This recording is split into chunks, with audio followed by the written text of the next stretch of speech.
I'm Albert John Insyongko. So, graduate ako ng Batch 421 sa ZUIT. I'm Jana Gagan. I'm a digital marketer and I graduated from ZUIT. As a digital marketer, I built landing pages and newsletters manually.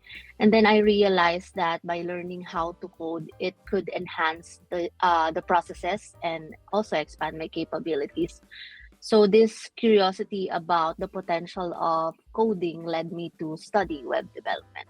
Pag self-study ka, medyo mabagal ang pace kasi yes, marami tayong resources online, maraming masasearch mo anong path na kailangan mong aralin para sa ganito, para sa ganon. Pero mas madali if meron tao na mag-guide sa'yo, sasabi sa'yo, this is what you should do, this is the advice I would like you to do, parang ganon. So, ayun yung pinrovide ni ZUIT sa akin. Actually, the ZUIT structured approach, it made coding both accessible and comprehensible.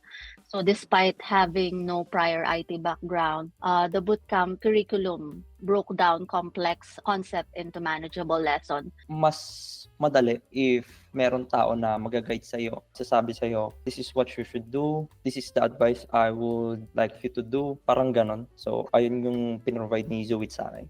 If you're dreaming of expanding your skills or career shifting, don't hesitate to take the first step because you never know how much you're capable of until you try. And ZUIT is equipped to help you reach your goal and unlock your potential.